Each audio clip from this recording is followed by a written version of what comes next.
जय माता की। कैसे हैं आप सबका स्वागत है मेरे इस यूट्यूब चैनल पर। आज का जो टॉपिक है वो ये है कि माता काली की जो लोग साधना करते हैं, आराधना करते हैं, वो आगे चलकर भटक क्यों जाते हैं।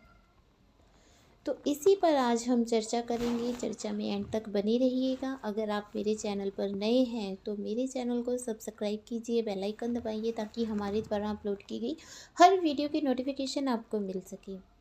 और अगर आपने मेरा चैनल सब्सक्राइब किया है और आप ये वीडियो देख रहे हैं तो वीडियो को प्लीज़ लाइक कीजिए, कमेंट कीजिए। और अगर आपका कोई प्रश्न हो तो आप उस प्रश्न को कमेंट में लिख सकते हैं या मेरे व्हाट्सएप पर आप मैसेज कर सकते हैं।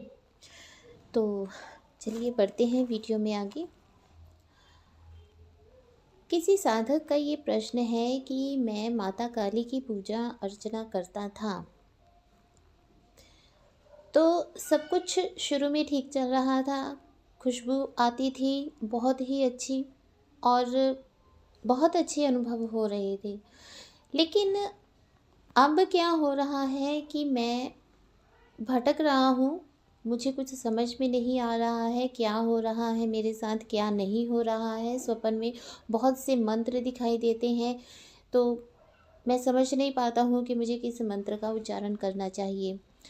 तो ये प्रश्न किया गया है व्हाट्सएप पर, तो उसी का मैं रिप्लाई करने जा रही हूँ कि जो लोग माता काली की पूजा करते हैं वो बाद में भटक क्यों जाते हैं। देखिए, माता काली एक बहुत ही प्रचंड शक्ति है, उग्र शक्ति है, और शमशान की देवी है माता काली। माता काली में इतनी ज़्यादा ऊर्जा है कि उसको संभाल पाना हर किसी के बस की बात नहीं होती। देखिए, जब आप कोई वेद पुराण, मैं हमेशा कहती हूँ कि वेद पुराण पढ़ा करो ताकि आपको सब अच्छे से जानकारी मिलनी आरंभ हो, क्योंकि यूट्यूब पर बहुत कुछ बताया जाता है, क्या सही है क्या गलत है हम लोग नहीं समझ पाते हैं, क्योंकि हमें उसके बारे में कुछ जानकारी नहीं होती। हमने कहीं पढ़ा हुआ लिखा हुआ पढ़ा नहीं है, है ना। तो कोई अगर गुरु नहीं है तब भी बहुत नुकसान हो जाता है कि गुरु अगर हो तो कोई ना कोई जानकारी देते रहते हैं। हमने वेद पुराण नहीं पढ़े, गुरु ने तो पढ़े हैं। तो इसलिए गुरु की शरण में भी जाना बहुत ज़रूरी होता है। और मैं कहती हूँ कि अगर आपके गुरु नहीं है तो वेद पुराण पढ़ना आरंभ कीजिए। श्रीमद् देवी भागवत पुराण में भगवती के प्रादुर्भाव का वर्णन किया गया है, और भी बहुत से ग्रंथ हैं, और भी बहुत से ऐसे पुस्तकें हैं जिससे आपको माता काली के प्रादुर्भाव के बारे में पूरा ज्ञान हो सकता है। कहा जाता है कि माता काली जो है वो भगवती आदि शक्ति का अंश है, और माता काली को माता काली का स्वरूप धारण करने के लिए कितने जन्म लेने पड़े, क्योंकि जो भगवती के हृदय से जो ऊर्जा निकली थी, उस ऊर्जा को अपना आकार लेने के लिए बहुत ही परिश्रम करना पड़ रहा था। और भगवती काली को काली रूप धारण करने के लिए कितने ही जन्म लेने पड़े पृथ्वी पर। ठीक है, माता सती के रूप में उन्होंने जन्म लिया, माता पार्वती के रूप में उन्होंने जन्म लिया, फिर माता पार्वती के रूप में जब उन्होंने जन्म लिया तो उन्होंने भगवान भोलेनाथ से विवाह करने के पश्चात विवाह करने के बाद भगवान भोलेनाथ को पति रूप में धारण करने के बाद गुरु रूप में भी धारण किया, और उनको गुरु मानकर उनसे शिक्षा लेनी आरंभ की उन्होंने। और भगवती ने जब भगवान भोलेनाथ को गुरु बनाकर अपनी शिक्षा आरंभ की, तब भगवती काली माता पार्वती ने जब साधना करने के दौरान जब अपने आप को माँ काली के रूप में देखा और भगवान भोलेनाथ के शरीर पर उन्होंने अपना पाँव देखा, तब भगवती काली बहुत विचलित हो गई थी। तो माता काली के बारे में पूरी जानकारी आप पढ़िए।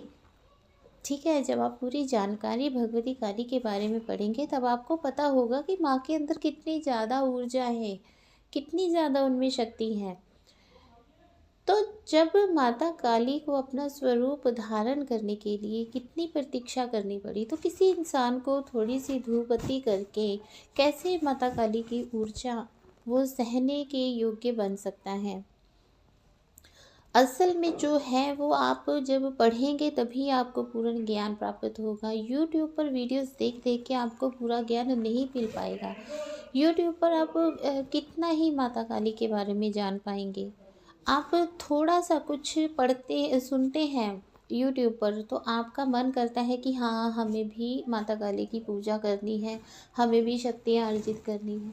भाई, शक्तियाँ अर्जित करने के लिए, सिद्धियां प्राप्त करने के लिए अगर माता काली की शरण में जाओगे तो भटकोगे ही भटकोगे। इसमें कोई भी दो राय नहीं है कि माता काली की शरण में आप गए हैं, लेकिन आपका शरण में जाने का जो प्रयोजन था वो शक्तियां प्राप्त करना था और सिद्धियां प्राप्त करना था, तो आप जरूर भटकेंगे। क्योंकि माता काली जब किसी साधक को अपनी शक्तियाँ देती हैं तब उसकी परीक्षा भी लेती हैं, और सबसे बड़ी परीक्षा तो उनके धैर्य की ही लेती हैं वो, कि जो साधक है उसमें कितना धैर्य है। इसलिए मैं कहती हूँ, हमेशा ही कहती हूँ, आप किसी भी देवी देवता की साधना कीजिए, लेकिन शक्ति प्राप्त करने के लिए नहीं, केवल और केवल उन्हें माँ रूप में प्राप्त करने के लिए, पिता रूप में प्राप्त करने के लिए, उनका आशीर्वाद प्राप्त करने के लिए। निस्वार्थ जब आप भक्ति करेंगे तभी आपको उनसे बहुत कुछ प्राप्त हो सकता है। अगर आप किसी लालच वश कि मुझे शक्तियाँ चाहिए, सिद्धियाँ चाहिए, और आप उनकी आराधना शुरू करते हैं, अर्चना शुरू करते हैं, ठीक है, उनके अनुष्ठान करने शुरू करते हैं, उनके मंत्रों का उच्चारण करना शुरू करते हैं, तब यहीं पर आप गलती कर जाते हैं। भगवती की पूजा आप जितना भी ज़्यादा सरल होकर करेंगे उतना ही ज़्यादा आपको जल्दी अनुभव भी होंगे और भगवती प्रसन्न भी होंगी। देखिए, किसी माँ के दो बच्चे हैं, एक बच्चा बहुत चतुर चालाक है, ठीक है, एक बच्चा बहुत ज़्यादा क्लेवर है, चतुर चालाक है, लेकिन दूसरा बच्चा बहुत ही सरल है, सीधा है, ठीक है, वो हर एक की बात को मान जाता है। तो माँ किस बच्चे के ज़्यादा करीब होती है? जो बच्चा चतुर चालाक है या जो बच्चा बहुत सीधा सरल है। देखिए, माँ किसके ज़्यादा, माँ प्यार दोनों से बराबर करती है, लेकिन ज़्यादा प्रभाव किसकी करती हैं? जो बच्चा सीधा सरल है। जो बच्चा बहुत ही ज़्यादा सीधा है, बहुत ज़्यादा सरल है, माँ को उसकी चिंता ज़्यादा रहती है कि कहीं मेरा बच्चा भटक ना जाए। तो अगर आप सीधे और सरल रहकर ही भगवती की आराधना करते हैं, भक्ति करते हैं, तब माँ आपसे प्रेम करेगी, स्नेह करेगी और हमेशा आपको भटकने से बचाएगी। लेकिन अगर आप बहुत चतुर चालाक बनकर अपने आप को बहुत बड़ा तांत्रिक समझकर भगवती की पूजा अर्चना करते हैं, तब देखिए फिर मार्ग में कठिनाइयाँ आती ही आती हैं। ऐसा होता सबके साथ है, लेकिन कुछ लोग हैं वो मान जाते हैं, कुछ लोग नहीं मानते। कुछ लोग सोचते हैं कि नहीं, हम जो कर रहे हैं वो सही है, दूसरा जो कर रहा है वो गलत है। आप भगवती काली की सेवा कीजिए, उनकी साधनाएं करने की बजाय उनकी सेवा कीजिए, क्योंकि सेवा से जो आप प्राप्त कर सकते हैं वो साधनाओं से प्राप्त नहीं कर सकते। आप भगवती की सेवा करके अपने हर एक शत्रु पर विजय प्राप्त कर सकते हैं। भगवती की सेवा करके आप रोगों पर, बड़ी से बड़ी बीमारी पर विजय प्राप्त कर सकते हैं। भगवती की सेवा करके आप दौलत शोहरत भी प्राप्त कर सकते हैं, यश मान सम्मान प्राप्त कर सकते हैं, सभी कुछ प्राप्त कर सकते हैं। लेकिन एक बात को आप हमेशा ध्यान रखिए, या तो आप किसी योग्य गुरु की शरण में जरूर जाइए, जो आपको वेदों पुराणों के द्वारा, वेदों पुराणों के जो उन्होंने वेदों पुराणों में पढ़ा है, सीखा है, अपने गुरुओं से जो सीखा है वही वो अपने शिष्य को सिखाते हो। ऐसे गुरु की आप शरण में जाइए।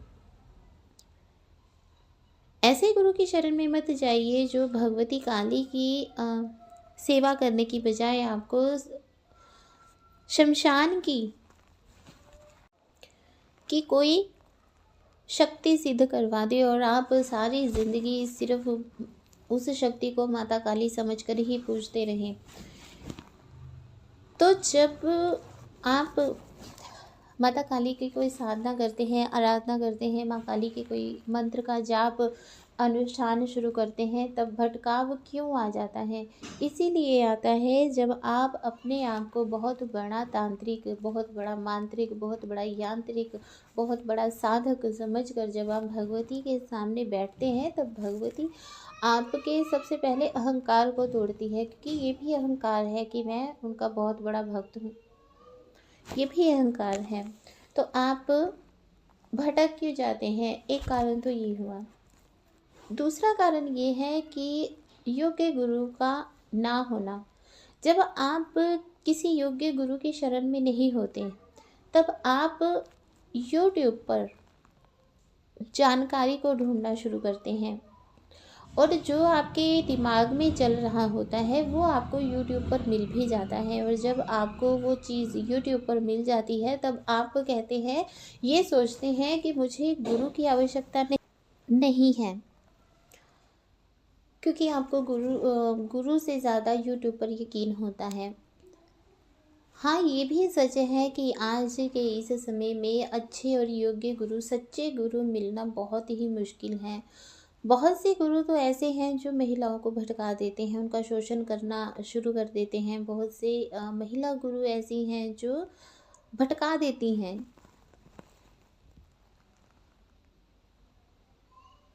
आज के गुरुओं को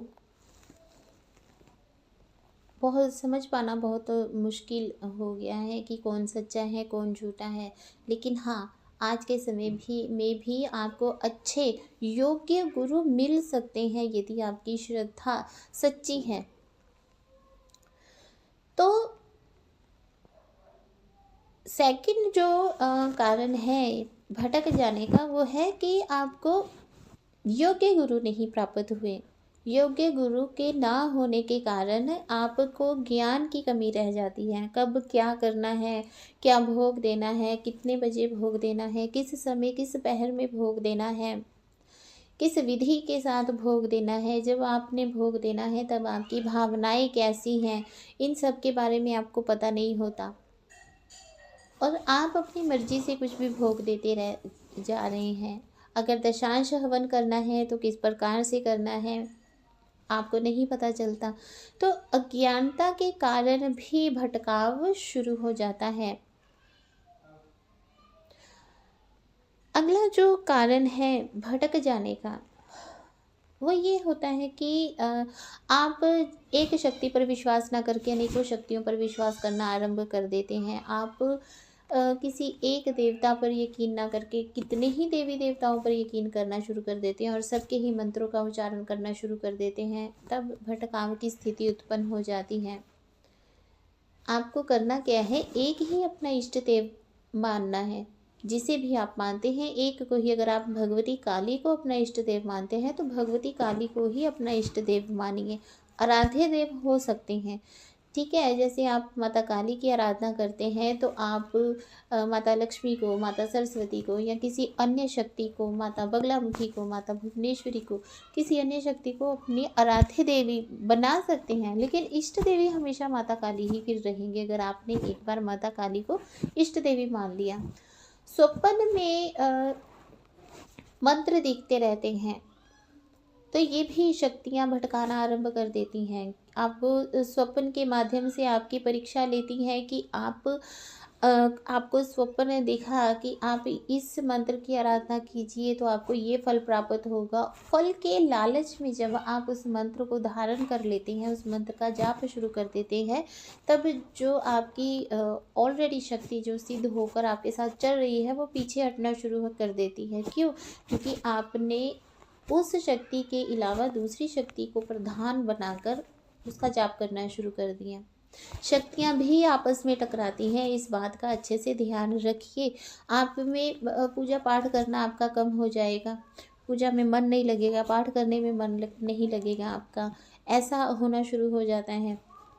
तो इसलिए अगर आपको स्वप्न के माध्यम से भी कोई मंत्र उच्चारण मिलता है तो उस मंत्र को आज जाप करने की बजाय आपको क्या करना है, जो मंत्र आप पहले से जाप कर रहे हैं उसी मंत्र का जाप आप करते रहेंगे, बजाय इसके कि आप दूसरे किसी मंत्र का चुनाव करें। भटकाव की स्थिति उत्पन्न ही तब होती है जब आप एक शक्ति पर विश्वास न करके अनेकों शक्तियों पर विश्वास करना आरंभ कर देते हैं। अगले भटकाव की स्थिति कब होती है? जब आप के कोई गुरु नहीं है, गुरु द्वारा कोई गद्दी आपको प्राप्त नहीं है और आप दूसरों का उतारा करना शुरू कर देते हैं, तब भी आप भटक जाते हैं। आपके सामने कोई पीड़ित व्यक्ति आया, आपने उसका उतारा किया और वो व्यक्ति ठीक हो गया, लेकिन आपको ये नहीं पता कि इस उतारे को स्थान कहाँ देना है। उस समय आप भटक जाएंगे, क्योंकि आपकी ज़रा सी भी तबीयत ख़राब होगी तो आपको लगेगा मैंने उसका उतारा किया इसलिए मुझे ऐसा हो गया, तो मेरी शक्ति ने मेरी रक्षा क्यों नहीं की। तो ये चीज़ें जो है ये भी भटका देती हैं। भटकाव से बचने के लिए सबसे बड़ी बात ये है कि गुरु शरण में जाइए। बिना गुरु के कभी भी माता काली की सेवा नहीं करनी चाहिए। बिना गुरु के माता काली की साधनाएं, माता काली के मंत्रों की साधनाएं नहीं करनी चाहिए। गुरु के द्वारा दीक्षित होकर ही आप साधनाएं कर सकते हैं, ताकि जब भी आपकी कोई परीक्षा भी चल रही हो तब गुरु आपको पूर्ण मार्गदर्शन कर सके। उससे आपको भटकाव की स्थिति पैदा नहीं होगी, ठीक है। और हमेशा किसी न किसी वेद को, किसी न किसी पुराण को जरूर पढ़िए। अगर आपको माता काली में बहुत ज़्यादा श्रद्धा है तो श्रीमद् देवी भागवत पुराण का आप अध्याय, हर दिन एक अध्याय पढ़ना शुरू कर दीजिए। आपको बहुत ज्ञान मिलेगा, बहुत नॉलेज मिलेगी। क्या है माता काली? एक माता काली जी का भी पुराण है, ठीक है। काली रहस्यम नाम से भी एक ग्रंथ है, आप उसको भी पढ़ सकते हैं। उससे आपको बहुत नॉलेज मिलेगी। लेकिन मंत्रों का उच्चारण आपने नहीं करना है, ठीक है, क्योंकि इनमें भी मंत्र दिए जाते हैं। लेकिन मंत्रों के जैसे आपको कर न्यास अंग न्यास नहीं आता, तो कर न्यास अंग न्यास के बिना आप नहीं कर सकते हैं। आपको शरीर का बंधन करना नहीं आता। ये सब चीज़ें तो गुरु द्वारा ही सिखाई जाती हैं। तो जब आपको ये चीज़ें नहीं आती हैं तब कोई भी नेगेटिव एनर्जी आपको घेर सकती है और आप भटक सकते हैं। इसलिए गुरु की आज्ञा के बिना कभी कोई मंत्र उच्चारण नहीं करना चाहिए, इस बात का ध्यान रखिए। बहुत से लोगों का ये भी प्रश्न होता है कि हम माता काली के मंत्र का उच्चारण तो करते हैं, रेगुलर करते हैं, लेकिन हमारे काम नहीं बन रहे। तो ये आपके धैर्य की परीक्षा हो सकती है कि आपको माता काली में कितनी श्रद्धा है, आपको कितना विश्वास है। तो ये आपके धैर्य की परीक्षा होती है। अगर आप माता काली की सेवा आराधना कर रहे हैं तो करते रहिए, आपको ज़रूर लाभ होगा, लेकिन धैर्य से, ठीक है, धैर्य रख कर। जल्दबाजी में कभी भी कोई भी काम नहीं किया जाता है। अगली बात, आपके गुरु हैं लेकिन आप किसी अन्य गुरु से उसका सल्यूशन पूछते हैं, तो ये भी गलत बात है। ऐसा भी नहीं करना चाहिए। जो आपके गुरु हैं, अपने गुरु से ही हर एक सल्यूशन आपको मांगना चाहिए, अन्य किसी से भी नहीं। क्योंकि आप किससे सल्यूशन मांग रहे हैं, उस व्यक्ति ने सात्विक शक्तियाँ सिद्ध की हैं या तामसिक शक्तियाँ सिद्ध की हैं, ठीक है, या शमशान की शक्तियाँ सिद्ध की हैं, ये आपको नहीं पता। लेकिन आपको ये तो पता है ना कि आपके गुरु के पास कौन सी शक्ति है। बहुत से लोगों का ये भी कहना होता है कि हमारे गुरु जो हैं वो हमें मार्गदर्शन नहीं करते। देखिए, गुरु भी परीक्षा लेते हैं कि आप में कितना धैर्य है, आप अपने गुरु के प्रति कितने समर्पित हैं, ठीक है। गुरु ने भी कड़ी परीक्षाएं दी हैं, गुरु ने भी कड़ी मेहनत की है, कड़ी तपस्या की है, तभी वो गुरु की पदवी धारण किए हुए हैं, गुरु की पदवी पर बैठे हुए हैं। तो अगर गुरु आपसे आपकी परीक्षा ले रही हैं कि आप में कितना धैर्य है, तो इसमें कुछ भी गलत नहीं है। अगर उन्होंने आपको शिष्य बनाया है तो ज्ञान देने के लिए ही शिष्य बनाया है। लेकिन आपको अगर ज्ञान लेना है तो आपको भी धैर्य रखना होगा। जल्दबाजी में नहीं, मुझे इसने ज्ञान नहीं दिया, भाई ये तो अच्छे गुरु नहीं है, चलो किसी दूसरे गुरु को ढूंढते हैं, तो ऐसे आप ज़िंदगी में भी कभी कोई ज्ञान प्राप्त नहीं कर सकते हैं। आपके गुरु अच्छे हैं, बुरे हैं, जैसे भी हैं, आपके गुरु हैं। गुरु से बड़ा गुरु का नाम।